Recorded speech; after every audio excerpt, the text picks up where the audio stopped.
Bismillah. Tes cek.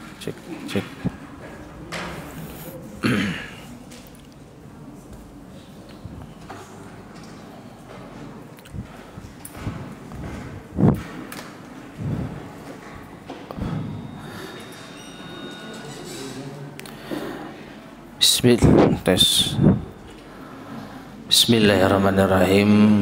Assalamualaikum warahmatullahi wabarakatuh. Innal hamdalillah nahmaduhu wa nasta'inuhu wa nastaghfiruh wa na'udzu billahi min shururi anfusina wa min sayyiati a'malina. Man yahdihillahu fala mudilla lahu wa man yudlil fala hadiya lahu. Wa asyhadu an la ilaha illallah wahdahu la syarika lah. Wa asyhadu anna Muhammadan abduhu wa rasuluh. Allahumma salli wa sallim wa barik ala nabiyyina Muhammadin wa ala alihi wa ashabihi wa man tabi'ahum bi ihsanin ila yaumiddin, amma ba'd. Ma'asyiral muslimin rahimani wa rahimakumullah. Alhamdulillah kita bisa melanjutkan kembali kajian kita membahas kitab atau Kutaib Kun Salafiyan Alal Jaddah yang disusun oleh Syekh Abdul Salam Ibn Salim As-Suhaimi hafizahullahu ta'ala. Jadilah salafi sejati. Dan kita melanjutkan bagian yang ke-8 di dalam risalah ini, yaitu Ba'dul Qawaid fil Manhajis Salafi, sebagian kaidah di dalam manhaj salaf, sampai pada kaidah yang ketiga.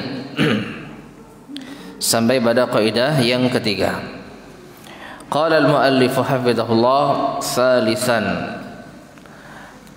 yang ketiga, qaidatun fi anna madarad din 'ala al-ilmi an-nafi' wal 'amali salih. Itu sebuah kaidah bahwasanya poros agama ini berkisar pada ilmu yang bermanfaat dan amal salih. Dijelaskan oleh al-muallif hafizahullah, inna dinal Islam madaruhu 'alal ilmi nafi' wal 'amali salih. Sesungguhnya agama Islam itu berporos pada ilmu yang bermanfaat dan amal saleh. Qala Syekhul Islam Ibn Taimiyah rahimahullah.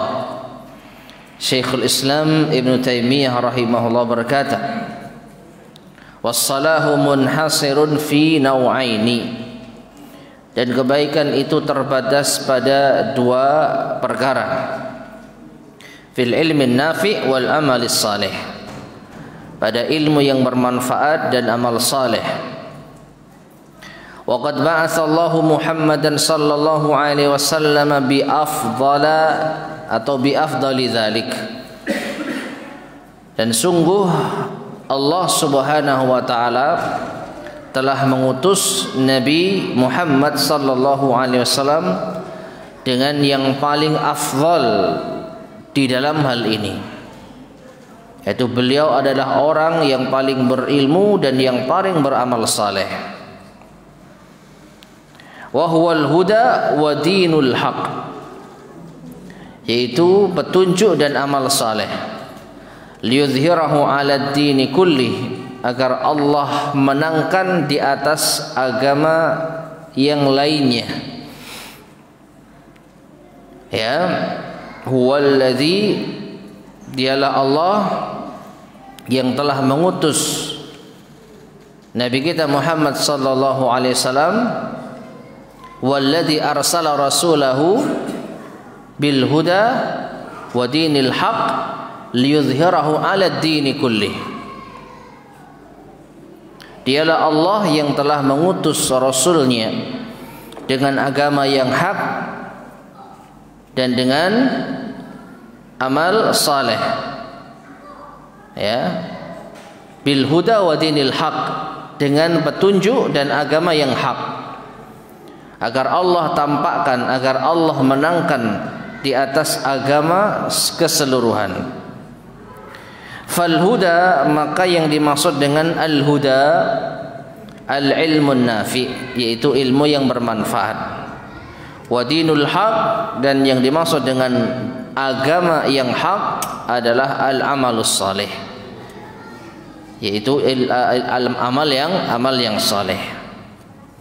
Taib ma'asyar muslimin rahimani wa rahimakumullah. Jadi kaidah ini diambil dari firman Allah Subhanahu wa taala yang tadi sudah saya sampaikan, yaitu di dalam surat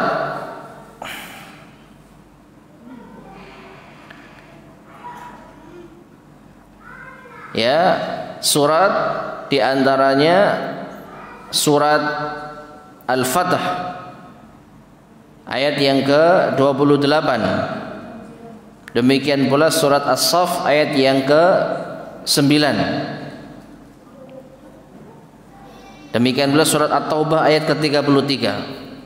Ayat-ayat yang memiliki redaksi yang sama, namun diakhiri dengan penutup yang berbeda. Misalkan di dalam surat At-Taubah ayat yang ke-33, Allah berfirman, "Huwallazi arsala rasulahu bil huda wa dinil haqqi liyuzhirahu 'alad dini kulli walau karihal musyrikun." Dialah Allah yang telah mengutus rasulnya dengan al-huda, dengan petunjuk. Dan ini yang dimaksud dengan ilmu yang bermanfaat. Wa dinil haq, dan Allah juga mengutus rasulnya untuk agama yang hak, agama yang benar.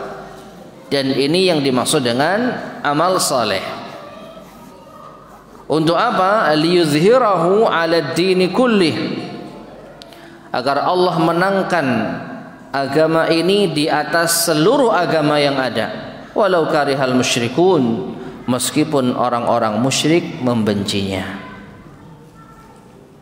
Demikian pula di dalam surat Al-Fath ayat ke-28, Allah berfirman, "Huwallazi arsala rasulahu bil huda wa dinil haqqi liyuzhirahu 'alad dini kulli wa kafa billahi syahida." Dialah Allah yang telah mengutus rasulnya dengan petunjuk, dengan ilmu yang bermanfaat, dan dengan agama yang benar, yaitu amal saleh, agar Allah menangkan agama Islam di atas seluruh agama yang ada, dan cukuplah Allah sebagai saksi. Demikian pula di dalam surat As-Saff ayat yang ke-9, redaksinya persis seperti surat At-Taubah ayat ke-33. Huwallazi arsala rasulahu bil huda wa dinil haqqi liyuzhirahu 'alad dini kulli walau karihal musyrikun. Nah, inilah yang dijadikan dalil oleh Syekhul Islam Ibnu Taimiyah rahimahullah, bahwa poros agama ini kembali kepada dua dasar. Agama itu harus berdasarkan ilmu yang bermanfaat dan diwujudkan dengan amal saleh. Jadi dua dasar ini harus ada. Bahkan salah satu dari keduanya melazimkan adanya yang lain. Dengan adanya ilmu yang bermanfaat, harus diwujudkan ilmu itu dengan amal. Dan amal yang saleh itu buah dari ilmu yang bermanfaat. Jadi dibolak-balik, dua hal ini saling berkaitan. Tidak ada salah satunya, dipastikan tidak ada yang lain. Tidak ada ilmu yang bermanfaat, maka dipastikan tidak ada amal saleh.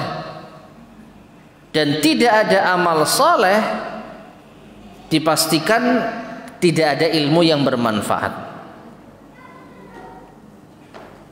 Orang tidak beramal saleh, tapi ngaku berilmu, maka sama saja ilmunya apa? Tidak bermanfaat. Makanya para ulama kita menjelaskan bahwa ilmu yang bermanfaat itu ilmu yang bisa menjadikan pemiliknya beramal soleh. Karena banyak yang berilmu tapi tidak beramal soleh, maka ilmunya apa? Tidak bermanfaat. Seperti orang-orang Yahudi, mereka memiliki ilmu, mereka orang yang cerdas, tetapi mereka tidak beramal soleh, maka ilmu yang mereka miliki bukan ilmu yang bermanfaat. Taib. Kemudian waqala rahimahullah, Syekhul Islam rahimahullah juga mengatakan, fa ahlus sunnati wal jamaah, maka ahlus sunnah wal jamaah al-muttabi'ina lis-salafis salih, yang mengikuti salafus salih, la yatakallamuna fi syai'in minad din, tidaklah mereka mengucapkan sesuatu dalam urusan agama illa taba'an lima jaa bihi Rasul sallallahu alaihi wasallam ittiba'an lil kitabi was sunnah, melainkan mereka itu mengikuti apa yang datang dari Rasulullah sallallahu alaihi wasallam sebagai bukti mengikuti Alkitab dan As-Sunnah. Nah, ini diantara ciri khas Ahlus Sunnah wal Jamaah. Di antara keistimewaan Ahlus Sunnah wal Jamaah, tidaklah mereka berbicara dalam urusan agama melainkan berdasarkan ilmu. Dan ilmu yang dimaksud adalah Al-Quran dan As-Sunnah. Wa amma ahlul bid'ah, adapun ahli bid'ah, fala ya'tamiduna 'alal kitabi was sunnah, maka mereka tidak bersandar kepada Alkitab dan As-Sunnah. Wa atharis salafis salih, dan juga tidak salafus salih. Otomatis kalau mereka tidak kembali kepada Quran dan Sunnah, mereka pun tidak mengikuti salafus salih. Wa inna ma ya'tamiduna 'alal aqli wal lughati wal falsafah, maka ahli bid'ah mereka bersandar pada akal, bahasa, dan ilmu filsafat. Nah, jadi ma'asyar muslimin rahimani wa rahimakumullah, di antara ahli bid'ah itu mereka memiliki keunggulan dalam sebagian perkara. Di antaranya dalam masalah akal, meskipun keunggulan yang dimaksud di sini adalah bukan keunggulan dari segi positif, tapi dari segi negatif. Jadi mereka rela memeras akal mereka untuk merumuskan suatu kaidah yang menurut mereka baik meskipun bertentangan dengan dalil.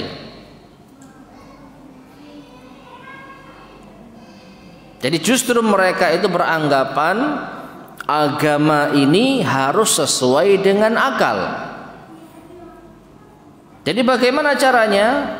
Logika ini harus terlebih dahulu ada, baru dalil yang mengikuti. Kalau ada dalil yang bertentangan dengan logika, bagaimana caranya agar logikanya masuk? Atau bagaimana caranya agar dalil ini sesuai dengan logika? Dari sinilah maka muncul takwil, tahrif, muncul yaitu takyif, muncul ta'til. Supaya apa? Supaya cocok dengan logika mereka. Dan inilah yang menjadi pegangan ahli bid'ah. Jadi kalau sampai ada yang mengatakan ahli bid'ah juga berdalil, mereka juga pakai ayat, pakai hadis, maka kita katakan betul, tetapi itu untuk membenarkan, mendukung pendapat mereka.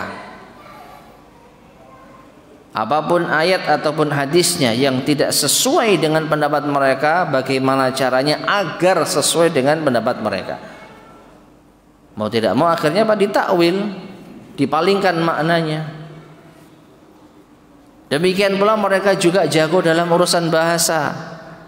Jangan salah, orang yang fokus dalam urusan bahasa, orang yang mungkin terlalu dalam di dalam memahami bahasa dengan berbagai macam dimensi ilmu yang ada, baik itu nahwu, shorof, balaghah. Balaghah itu sastra, terlalu mendalam-dalami.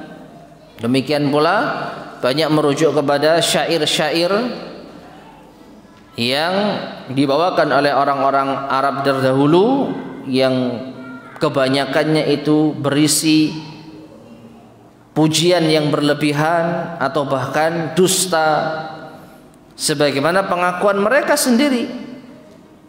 Yaitu ahli syair di zaman jahiliyah mengakui bahwa syair itu yang paling afdol itu akdzabuhu, yang paling dusta. Semakin dusta semakin tinggi nilainya. Semakin dusta semakin tinggi nilainya.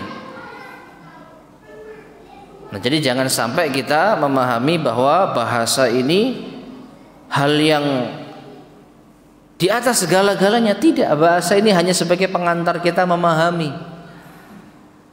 Jangan justru dalil yang dipaksa untuk mengikuti kaidah-kaidah bahasa hingga berlebihan. Ya, kita ambil contoh sederhana dalam ilmu balaghah, ada yang namanya majaz, ada yang namanya hakikat. Hakikat, hakiki itu makna sesungguhnya, majaz itu makna kiasan. Nah, ini mereka terlalu mendalami sehingga diterapkanlah di dalam Al-Quran. Sehingga ketika ada dalil-dalil yang tidak sesuai dengan akal logika mereka, mereka pun memahami ini maksudnya demikian, jadilah majaz. Jadi Allah mengatakan, Allah berfirman demikian, maksudnya bukan demikian tetapi demikian. Contoh yang paling mudah, ketika Ahlus Sunnah wal Jamaah menetapkan Allah itu memiliki tangan dengan berbagai dalil yang ada, bal yadahu mabsutatan, bahkan kedua tangan Allah terbentang. Ya, maka mereka menggunakan akal logik. Kalau Allah itu punya tangan, maka ini bertentangan dengan akal. Sehingga mau tidak mau kita memahami ayat tangan itu dengan majaz. Itu hanya kiasan.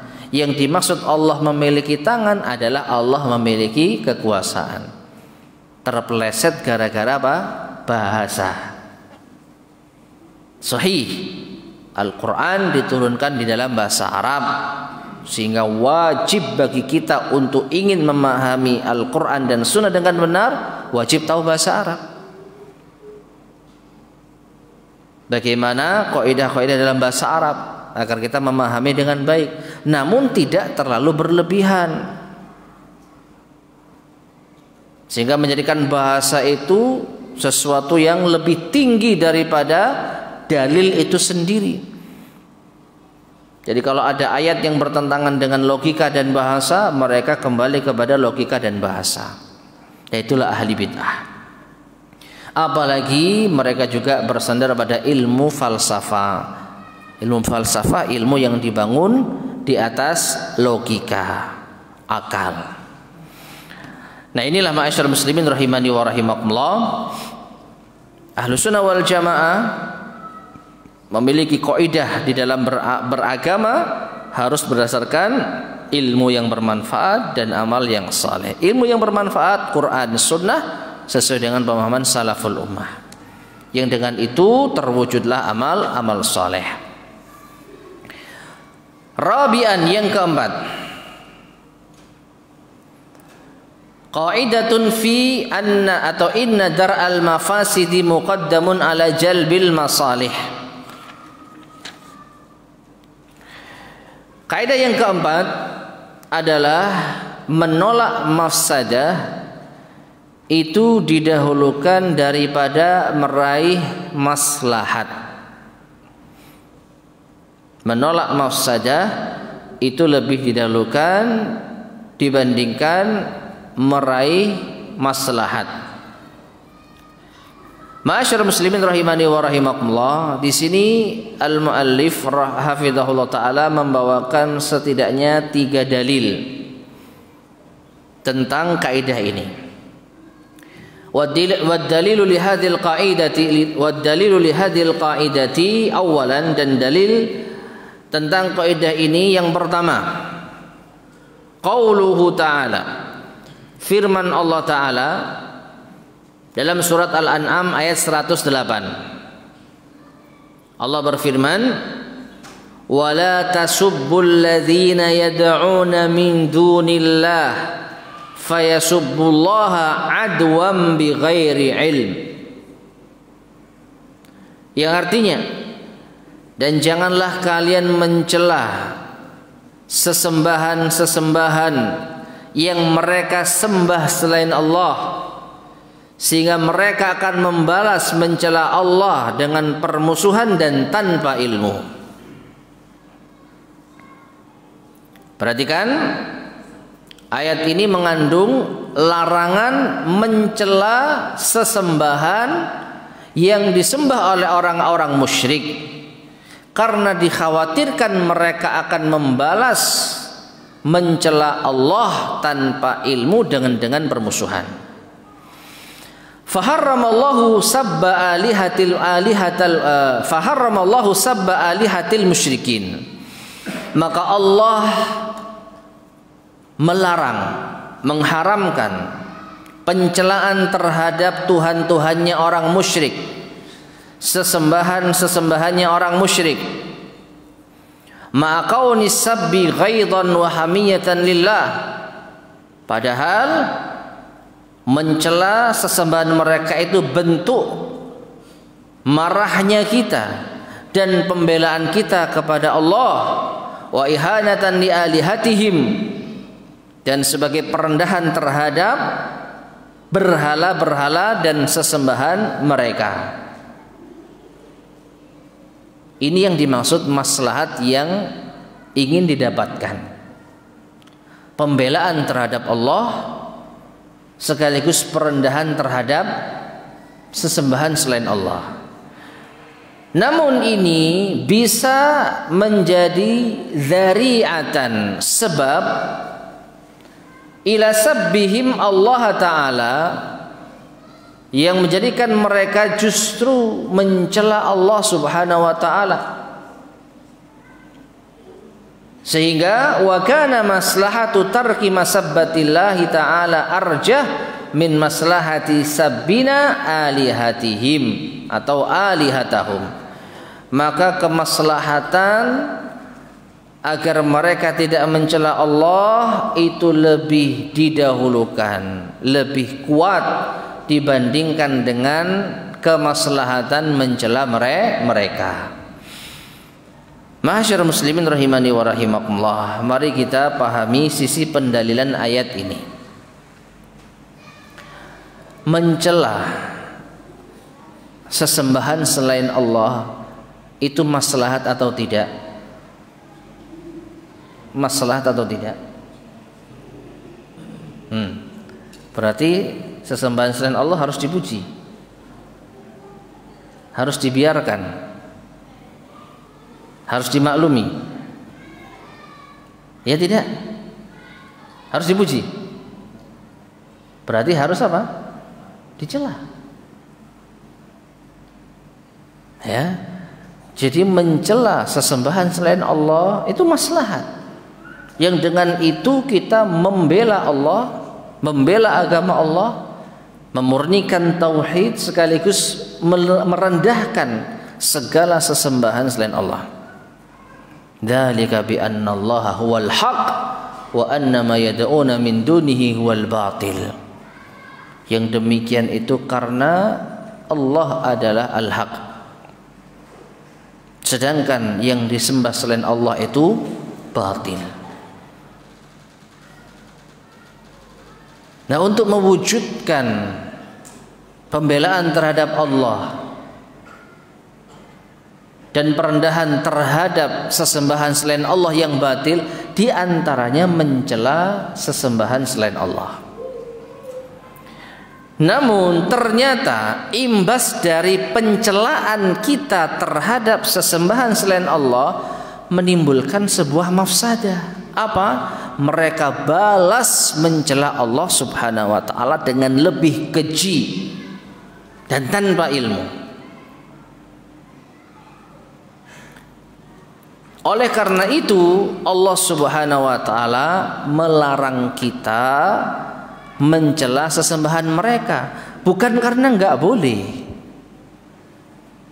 bukan karena haram, tapi demi tercapainya kemaslahatan yang lebih besar, atau kalau dalam bahasa kaidah kita, mencegah mafsadah itu lebih didahulukan. Sehingga coba bandingkan, mencela sesembahan selain Allah mengakibatkan Allah dicela dengan lebih dahsyat. Tidak mencela sesembahan selain Allah tidak menjadikan mereka mencela Allah Subhanahu wa taala. Jadi Allah tidak dicela. Maka mana yang lebih kita pilih? Yang kedua. Kita tidak mencela mereka agar mereka tidak apa? Mencela Allah Subhanahu wa taala. Karena kalau mereka mencela Allah, ini mafsadah yang lebih besar.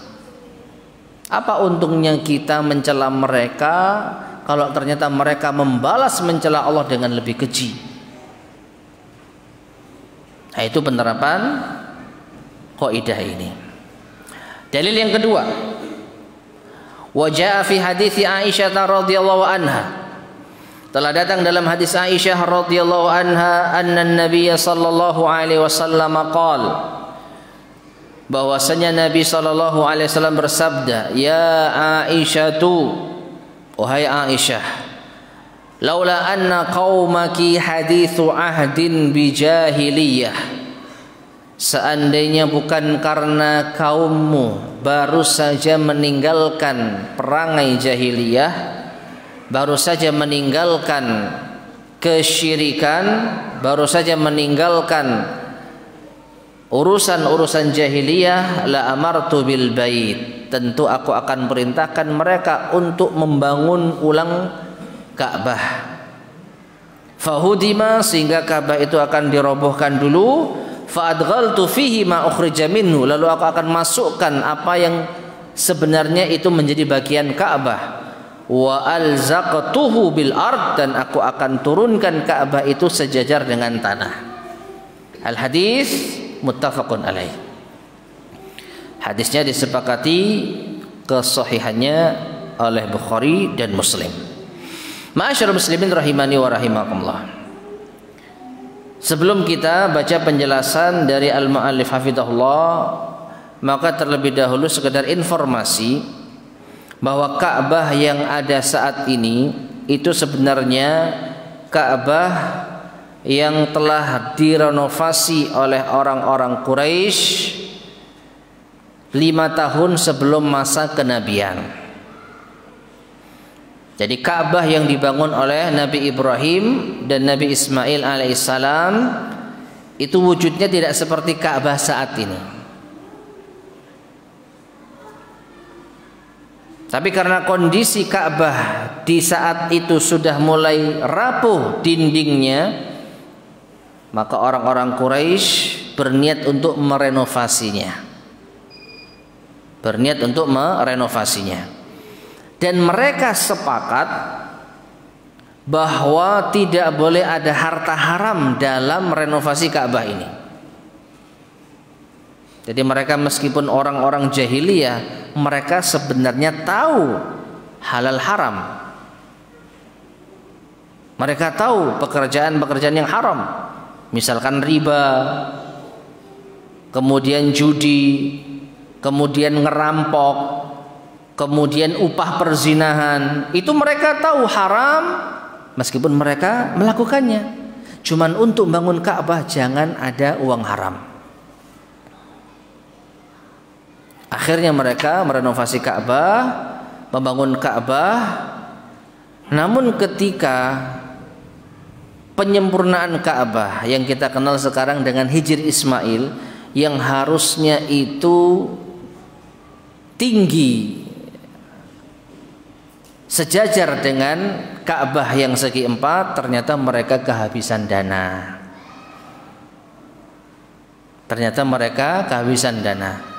Sehingga mau tidak mau mereka membentuk Ka'bah segi 4, lalu bagian Hijr Ismail yang setengah lingkaran itu hanya dipasang bata kurang lebih setengah meter.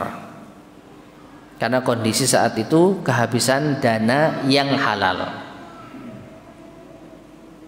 Nah, itu terjadi 5 tahun sebelum masa kenabian. Jadi usia Nabi 35 tahun. Nah, ketika Nabi SAW menaklukkan kota Mekah di tahun ke-10 Hijriah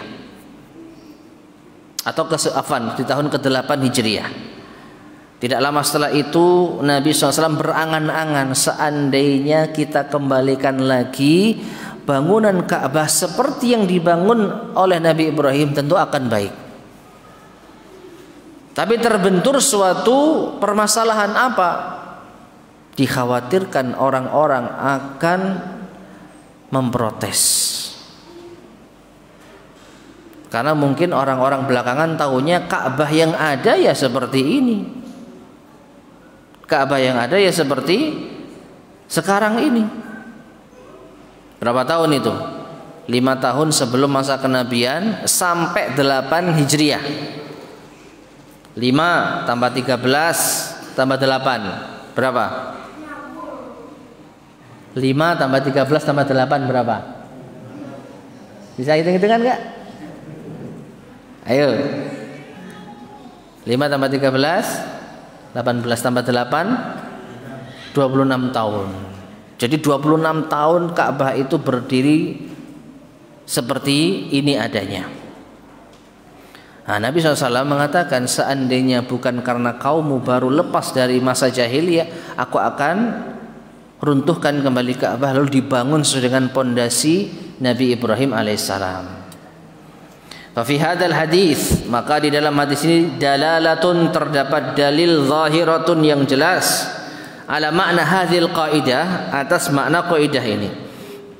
Ittarakan Nabi sallallahu alaihi wasallam maslahata bina'il baitil atiq, karena beliau sengaja meninggalkan kemaslahatan membangun ulang Baitullah Al-Atiq, ya, rumah Allah yang terdahulu, ala ususi Ibrahim alaihissalam, di atas pondasinya Nabi Ibrahim alaihissalam, yaitu memasukkan Hijr Ismail ke dalam bagian Ka'bah, lidar'i mafsadatin, karena untuk menolak sebuah mafsadah, khasya wuqu'uha atau khasya wuqu'aha, yang beliau khawatir itu akan terjadi, in huwa hadamahu wa banahu alaiha, kalau Nabi membangun dan merenovasi ulang seperti itu.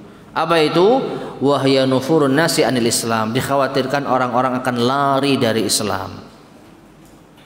Auriddatuhum, atau mereka akan murtad bisababi hadzal fi'li, dengan sebab perbuatan ini. Faqaddama an-nabiy sallallahu alaihi wasallam dar'a hadhil mafsadah ala jalbi tilkal maslahah. Maka Nabi sallallahu alaihi wasallam yaitu mencegah kemaslahatan ini demi meraih kemaslahatan yang lebih besar. Baik. Coba kita analisa. Membangun ulang Ka'bah sesuai dengan bangunan asli yang dibangun Nabi Ibrahim alaihissalam, maslahat atau tidak? Maslahat. Tetapi kemaslahatan ini akan menimbulkan mafsadah. Apa? Diprediksikan orang-orang akan lari dari Islam. Bahkan mungkin akan timbul kemurtadan. Mungkin bahasa kasarnya, Muhammad ini baru mimpin kota Mekah sudah aneh-aneh, sudah berani merobohkan Ka'bah, sudah berani berbuat ya terhadap Ka'bah, sehingga mereka akhirnya tidak percaya dengan Islam. Akhirnya mengakibatkan mereka murtad. Nah, kemafsadatan ini yang ingin dihindari. Oleh karena itu beliau rela meninggalkan kemaslahatan membangun ulang Ka'bah dengan pondasi Nabi Ibrahim daripada mendapatkan mafsadah yang lebih besar. Ma'asyiral muslimin rahimani wa rahimakumullah. Inilah fikih yang diambil Nabi SAW.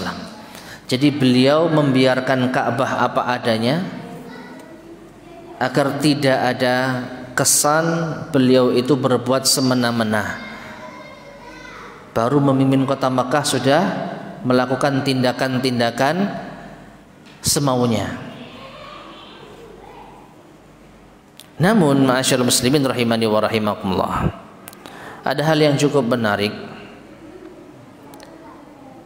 Setelah Nabi SAW menaklukkan kota Makkah, 2 tahun berikutnya beliau meninggal dunia, sehingga tidak ada waktu atau beliau tidak sempat untuk membangun ulang Ka'bah sesuai dengan pondasi yang dibangun Nabi Ibrahim alaihissalam.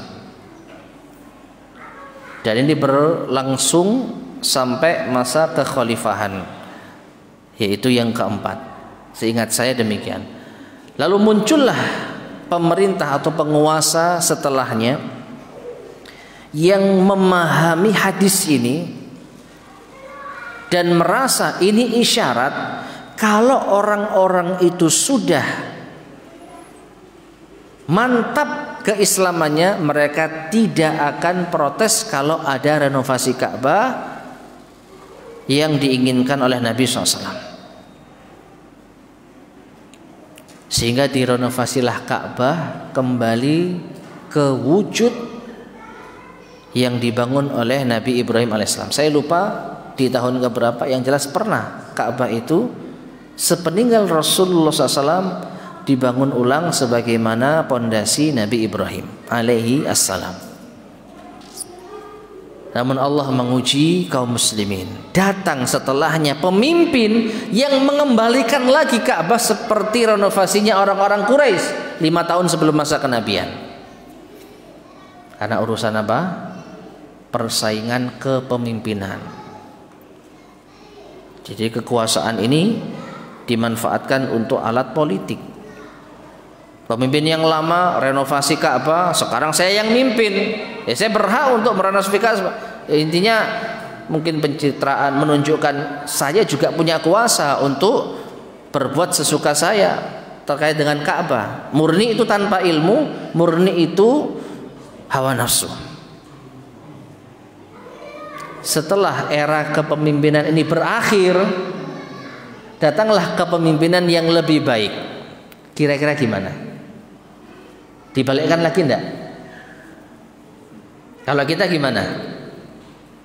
Rasulullah mengatakan, seandainya bukan karena kaum wahai Aisyah baru melepaskan masa jahiliyah, aku akan bangun. Jadi Rasulullah apa? Menghendaki membangun Ka'bah sesuai dengan pondasi Nabi Ibrahim.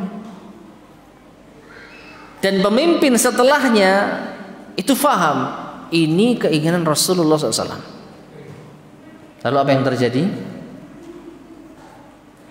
Lagi-lagi mereka menggunakan kaidah ini. Memang benar, tidak ada kekhawatiran dari kaum muslimin Ka'bah kalau direnovasi ulang ke wujud aslinya seperti yang dibangun Nabi Ibrahim alaihissalam sesuai keinginan Rasulullah SAW, tidak ada yang protes kaum muslimin. Mereka faham, mereka tahu hadisnya. Cuman dampaknya akhirnya seakan-akan perenovasian yang kesekian kali ini menimbulkan mafsadah apa? Ganti pemimpin, ganti kebijakan. Sakarepe dhewe pemimpin iki. Perhatikan. Jadi pemimpin setelahnya sadar kalau saya merenovasi ulang Ka'bah, meskipun ini keinginan Rasul SAW, tapi nanti generasi berikutnya akan memahami, oh berarti kalau ganti kepemimpinan bebas berbuat apapun. Ini yang ingin dihindari oleh pemimpin di saat itu. Jadi dengan terpaksa mereka meninggalkan, mengotak-atik Ka'bah agar Ka'bah itu tidak dijadikan alat pencitraan bagi para pemimpin setelahnya. Dan alhamdulillah, meskipun Ka'bah pada akhirnya tidak dibangun sebagaimana pondasi Nabi Ibrahim, sampai sekarang tidak ada perubahan. Jadi tidak dijadikan mainan politik oleh para penguasa. Yang seandainya pemimpin setelah itu mengembalikan lagi, maka pemimpin setelahnya akan apa? Ya tadi dijadikan apa? Alat politik kekuasaan untuk meraih simpati, menunjukkan kekuasaan. Dan ini tentu akan menjadikan Ka'bah itu tidak ada harganya. Ya, bukan karena kepentingan yang urgen, tapi dijadikan apa? Mainan politik oleh para penguasa. Nah, jadi kasus Nabi SAW membiarkan Ka'bah itu berdasarkan kaidah ini. Demikian pula para pemimpin setelahnya membiarkan Ka'bah juga dengan alasan ini. Baik, dalil yang ketiga. Anna Nabiy sallallahu alaihi wasallam kana yakuffu an qatlil munafiqin ma'a kaunihi maslahatan li'alla yakuna dzari'atan ila tanfirin nas wa qaulihim inna Muhammadan yaqtulu ashabah. Nabi sallallahu alaihi wasallam menahan diri dari membunuh pemimpin orang-orang munafik, yaitu siapa? Abdullah bin Ubay bin Salul, meskipun itu merupakan sebuah kemaslahatan. Namun kemaslahatan ini akan menimbulkan bahaya besar, yaitu mafsadah, akan menjadikan manusia lari dan akan menjadikan mereka mengatakan sesungguhnya Muhammad telah membunuh pemeluk agamanya sendiri. Ma'asyiral muslimin rahimani wa rahimakumullah. Ini penerapan kaidah yang luar biasa, menunjukkan seseorang itu bukan hanya bermodal ilmu terhadap dalil saja. Pokoknya syirik ya syirik harus dihancurkan, pokoknya kufur ya kufur harus dimusnahkan tanpa melihat dampak dan akibatnya. Orang munafik dibunuh maslahat enggak? Maslahat. Apalagi Abdullah bin Ubay bin Salul, pemimpin munafik ini luar biasa fitnahnya terhadap kaum muslimin. Beberapa kali dia membuat ulah, beberapa kali dia membuat gaduh keutuhan kaum muslimin. Bahkan dalam satu momen peperangan, Abdullah bin Ubay bin Salul ini membuat gaduh kaum muslimin secara umum dan rumah tangga Nabi sallallahu alaihi wasallam secara khusus. Ya. Yang pertama, saat perang Al-Muraisi atau perang Banil Mustalik, sempat terjadi kegaduhan antara kaum muslimin. Sahabat Ansor dan Muhajirin berselisih yang mengakibatkan mereka berkubu-kubu. Pada akhirnya berhasil didamaikan oleh Rasulullah SAW. Sudah mereka saling maafkan. Tapi orang munafik ini gak terima, sehingga ia mengatakan la yukhrijanna la'azzu minhal adzal. Ya, La in raja'na ilal madinati la yukhrijanna al-'azzu minal adzal. Kalau kita sudah pulang ke Madinah, maka orang yang mulia yaitu kami, Abdullah bin Ubay bin Salul, akan mengusir orang yang hina yaitu Muhammad. Intinya dia berusaha untuk membangkitkan sisi emosi orang-orang Ansor supaya mengusir Muhajirin. Namun Allah berhasil gagalkan. Yang kedua, memfitnah Aisyah berzina. Jahat luar biasa. Jadi kalau dibunuh itu maslahat. Hanya saja kalau sampai Nabi kita sallallahu alaihi wasallam membunuh dia, maka akan muncul rumor bahwa Muhammad telah membunuh pemeluk agamanya sendiri, sehingga dikhawatirkan orang-orang tidak percaya dengan Islam. Masuk Islam sama dengan mati, kan bisa gitu. Makanya Nabi menahan diri, tidak membunuh Abdullah bin Ubay bin Salul. Demi apa? Demi tidak terjadi mafsadah yang lebih besar. Darul mafasid, menolak mafsadah yang lebih besar, muqaddamun, didahulukan ala jalbil masalih, untuk meraih maslahat. Yang keempat, yang terakhir,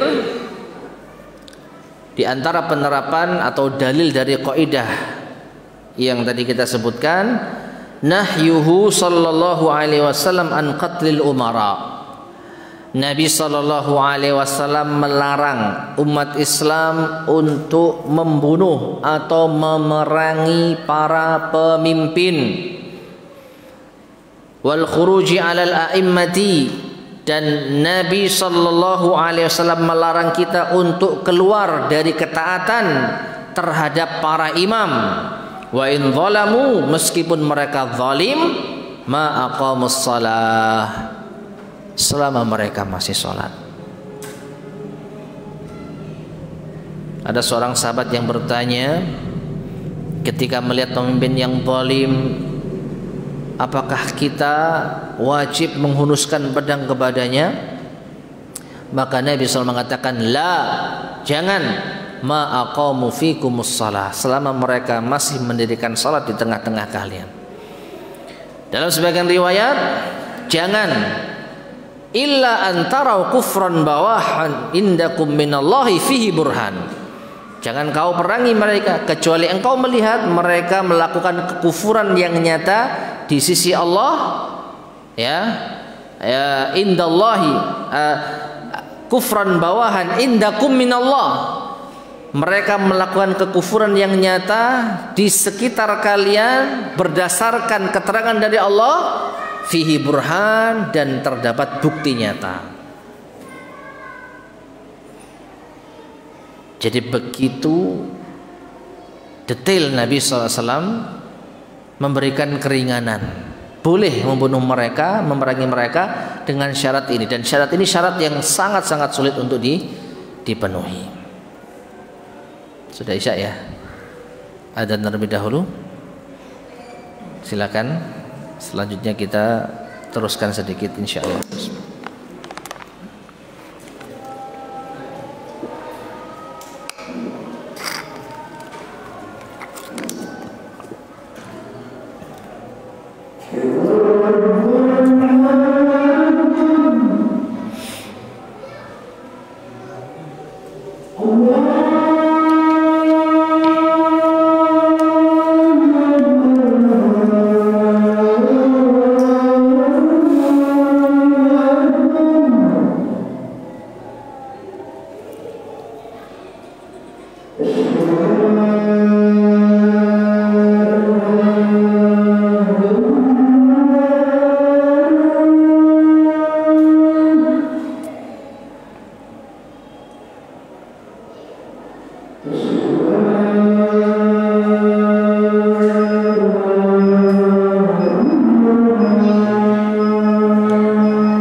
Bismillahirrahmanirrahim. Ma'asyar muslimin rahimani wa rahimakumullah. Sedikit kita lanjutkan. Jadi Nabi SAW melarang rakyat masyarakat memerangi pemimpin kaum muslimin untuk mencegah mafsadah yang lebih besar. Apa itu? Kerusakan yang sangat besar dan kerusakan yang sangat banyak. Mengapa demikian? Fa innahu hasala bisababi qitalihim, karena akan terjadi dengan sebab memerangi mereka, wal khuruji alaihim, dan keluar dari ketaatan kepada mereka, ad'afu ad'afi ma hum alaihi min munkar. Justru yang terjadi adalah berlipat-lipat kemungkaran yang lebih dahsyat. Wal ummati fi baqaya tilkas syururi ilal an, dan umat akan menjadi korban dari keburukan tersebut hingga sekarang. Ma'asyiral muslimin rahimani wa rahimakumullah. Pemimpin yang zalim, kezaliman mereka itu terbatas pada mereka dan sebagian individu yang dizalimi. Ya, ataupun mungkin pemimpin yang maksiat tapi dia tidak zalim kepada umat. Jadi kemaksiatannya terbatas pada diri mereka sendiri. Terhadap umat mereka masih berbuat adil. Tetapi kalau kita memerangi mereka, maka yang terjadi adalah kekacauan di antara kaum muslimin. Mau tidak mau, pemimpin akan mengerahkan pasukannya untuk memerangi rakyatnya sendiri. Sedangkan pasukan kita tahu di antara mereka hanyalah orang biasa. Mereka diangkat menjadi pasukan untuk membela pemimpin mereka. Di saat yang sama mereka diharuskan untuk membunuh rakyat mereka sendiri. Karena kalau mereka tidak memerangi rakyat, rakyat yang akan membunuh mereka. Jadi kekacauan besar. Maka jangan gara-gara kemaslahatan yang sedikit, ya kita katakan sedikit. Karena selama kita masih bisa mengerjakan ibadah, selama kita masih bisa bebas beramal saleh, mereka melakukan keburukan kita ingkari, tapi tidak dengan cara memerangi. Bukankah kita masih bisa mengupayakan doa dan dakwah dengan cara hikmah, diterima alhamdulillah, tidak diterima bebas tanggung jawab kita di hadapan Allah Subhanahu wa taala. Itu tugas kita sebagai rakyat. Tapi kalau kita mengangkat senjata, justru akan terjadi kerusakan yang lebih dahsyat.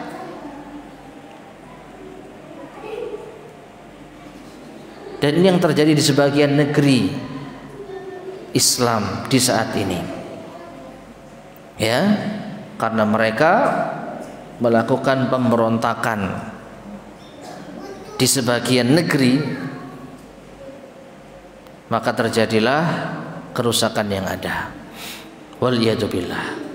Maka ma'asyiral muslimin rahimani wa rahimakumullah, selagi kita masih bisa hidup tenang, bisa beribadah, bisa beramal soleh, maka ini sudah kemaslahatan yang besar. Adapun terkait dengan pemimpin, maka ini kemaslahatan yang kecil jika dibandingkan dengan kerusakan yang akan didapatkan dari memberontak mereka. Wallahu ta'ala alam bissawab. Taib ma'asyiral muslimin rahimani wa rahimakumullah, kita cukupkan kajian kita di malam hari ini. Mudah-mudahan bermanfaat, kurang lebihnya saya mohon maaf. Kita cukupkan sekian. Subhanakallahumma bihamdika asyhadu an la ilaha illa anta astaghfiruka wa atubu ilaik. Walhamdulillahirabbil alamin. Assalamualaikum warahmatullahi wabarakatuh.